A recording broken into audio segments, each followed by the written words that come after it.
Welcome back to another installment of the Entertainment Beyond show.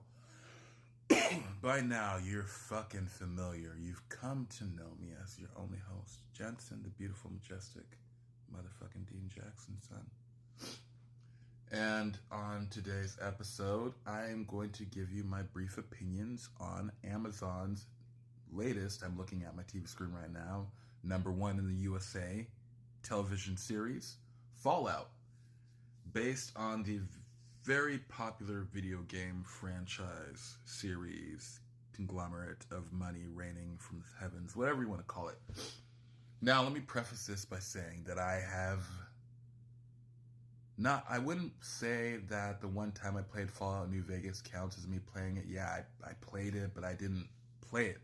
Like, I don't have a personally deep knowledge of the Fallout franchise. And that's because I stopped once I shot a motherfucker in the head and points fell off of his body. I don't play video games like that. If I pew pew you, you're going down. You don't like shrug it off and like, lost fucking 10 agility points or whatever. I couldn't fucking rock with it. But there are things that I saw in this television series over the course of 8 hours, 8 episodes, that I did recognize as like I'm like sitting there watching and like, I bet that someone who's a massive fan of this is geeking out over that giant salamander with fingers in its mouth, or the very end of episode 8 where Kyle MacLachlan's character is walking through the wasteland. He's heading to New Vegas. I know that much. I knew what that tease was. He's heading to New Vegas, and as he's walking, you see some kind of horned beast creature. And I saw that. I'm like, that has to be like an Easter egg for something. That horned beast means something to someone who's fucked with this franchise for however long. To me, it didn't mean shit. I'm just like, that's probably a fucking a teaser. If I had no idea that this was a video game franchise, very popular one, although Fallout 76, because I do keep myself abreast of situations. That's why I call it Entertainment Beyond, because I'm going beyond your wildest hopes and dreams in entertainment.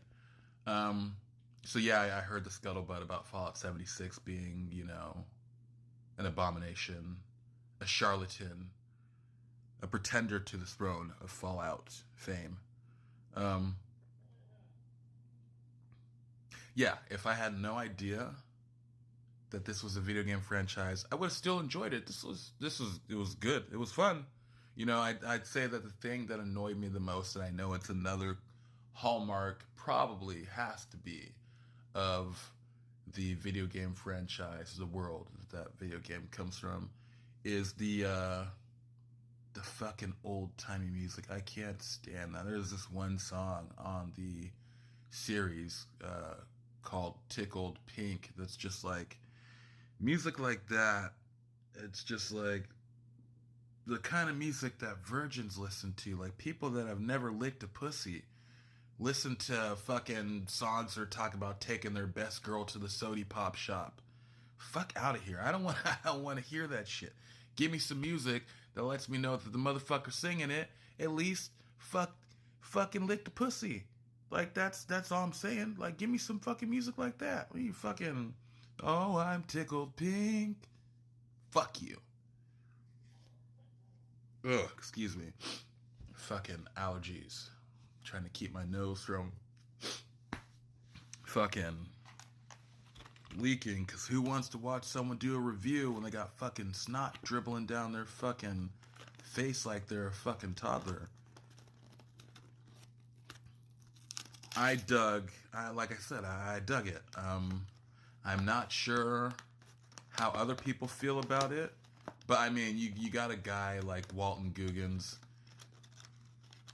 You're not gonna, he's just such a magnetic personality. I remember first encountering him with Justified, and like, besides the fact that he had some pretty psychotic looking hair that stood up on all ends, he just had It sounds stupid to say it, but when you meet someone, they either have it or they don't have it. You can't quite describe what it is, but you know it when you see it. That is Walton Goggins. He has it. What is it? I can't describe it to you, but he has it in abundance. So yeah, like I was gonna say, I'm not sure how fans of the franchise feel about his ghoul character, because I have no idea. Like, if I assume the ghouls are very prominent in the video game franchise, but I don't think they're like, one of the main cast prominence type of shit like that. Sorry, fucking, sleepy.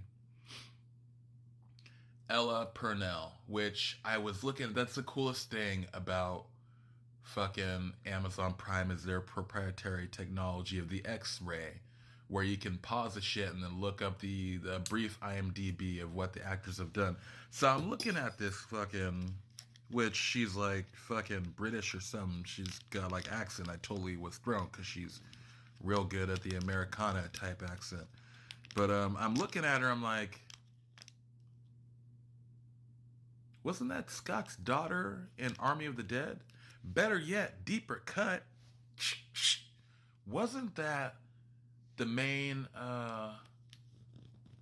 soccer player on season 1 and 2 of Yellow Jackets?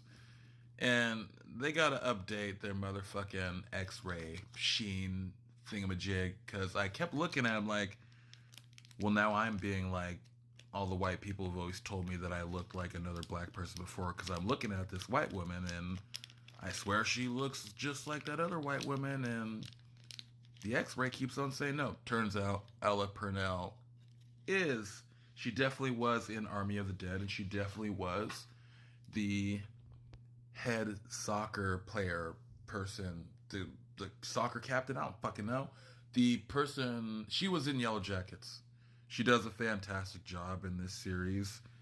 I just was so distracted by like, I know this bitch from somewhere. Thaddeus, where do I know this bitch? I know this bitch from somewhere. I've seen those big expressive eyes. Thaddeus, Google it. Speaking of fucking Thaddeus's, that motherfucker. That motherfucker. That he got what he deserved, being turned into a ghoul. I found that pretty.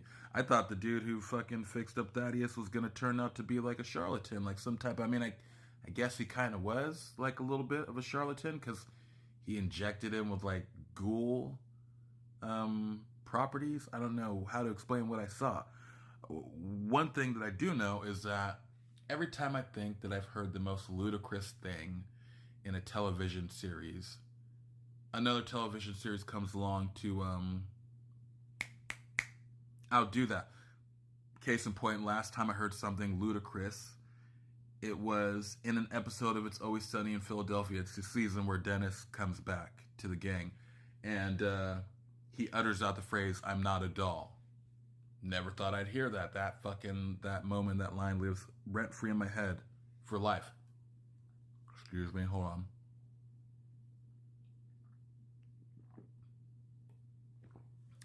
Another line and moment that's going to live rent free in my head for the rest of my life is Walton Goggins' character, the ghoul, telling Ella Purnell's character, "Come on, this ass jerky ain't going to make itself." Like, I've seen some brutal shit. I guess I wasn't prepared for the brutality of the world of Fallout. I don't know why I wasn't. By the way, I'm doing a longer review on my audio-only podcast. I just want to give you some quick thoughts and opinions. We're coming up on almost 10 minutes, so I'm going to cut this short so I can get to the audio-only version. 1 out of 4 thumbs up. I'm going to give this... I'll give it 3 thumbs up. I enjoyed it. Despite the early on dodgy ass CGI and shit. Oh, fuck, man. Like, it was such an uncanny valley type thing when you saw younger Kyle MacLachlan. It's just like, I'm looking at him like, doesn't Amazon have more money than this? But anyways, catch me on the audio only version. I appreciate everybody for taking